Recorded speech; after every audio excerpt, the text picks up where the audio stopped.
কি? আপনি আমাকে হিন্দু বললেন? তো আপনাকে কি বলবো? আপনি যে মুসলমান তার প্রমাণ কি? এইবার কিন্তু বাড়াবাড়ি একটু বেশি হয়ে যাচ্ছে। আমি তো কোনো বাড়াবাড়ি করিনি। আপনিই তো পায়পাড়া দিয়ে ঝগড়া করছেন। আচ্ছা ঠিক আছে, বলেন দিন আপনি কি বলতে চান। শোনেন, আপনার মতো এরকম দাড়ি অনেক হিন্দুও এখন রাখে।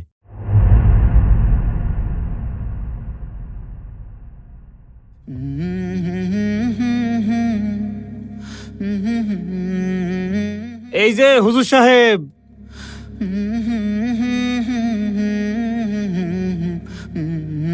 ভাই কিছু বলবেন? কি এলাকায় নতুন নাকি? জি, আমি উত্তরপাড়া মসজিদের ইমাম। হ্যাঁ, তা তো দেখেই বোঝা যাচ্ছে কোনো না কোনো মসজিদে আছেন। তা ভাই ভাগাত দেখলে কি সালাম কালাম দেওয়া লাগে না? সালাম দিব? কাকে সালাম দিব? আপনি কি মুসলিম?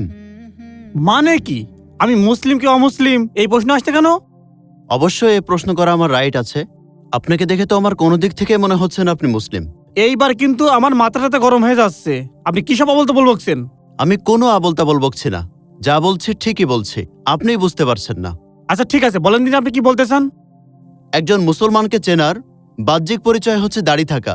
আর আপনার? হ্যাঁ, আমার তো দাড়ি আছে, এই যে।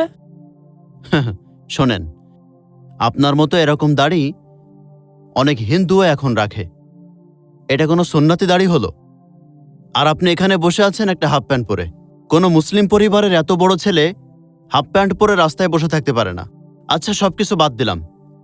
আপনি যেহেতু মুসলিম, আমি না হয় সালাম দিতে ভুলে গেছি, আপনি আমাকে সালাম দিতে পারতেন। তাহলে আমি আপনাকে চিনতাম, পরবর্তীতে দেখা হলে কুশল বিনিময় করতাম। কিন্তু আপনি তা না করে উল্টো আমাকেই ডেকে দোষারোপ করছেন। আসলে সমস্যা হচ্ছে কি, আপনার মতো কিছু লোক শুধুমাত্র হুজুরদের দোষ ধরার জন্যই ওত পেতে থাকে, যা কখনো একজন মুসলমানের কাজ হতে পারে না। হুজুররা সবসময় আপনাদেরকে দুনিয়া এবং আখিরাত সম্পর্কে সতর্ক করে, আপনাদের ভালো চাই। আর যারা আপনাদের ভালো চাই, আপনারা তাদেরই পিছনে পড়ে থাকেন। এটা অত্যন্ত দুঃখজনক। যদি আপনি একজন প্রকৃত মুসলিম হয়ে থাকেন, তাহলে আলেমদেরকে ভালোবাসা ছাড়া ভিন্ন কোনো পথ অবলম্বন করার কোনো সুযোগ নেই। হুজুর, আমি আসলে আমার ভুলটা বুঝতে পেরেছি, ক্ষমা করবেন আমাকে। আর আজকের পর থেকে আমি কোনো আলেমের পিছনে লাগবো না। দোয়া করবেন আমার জন্য।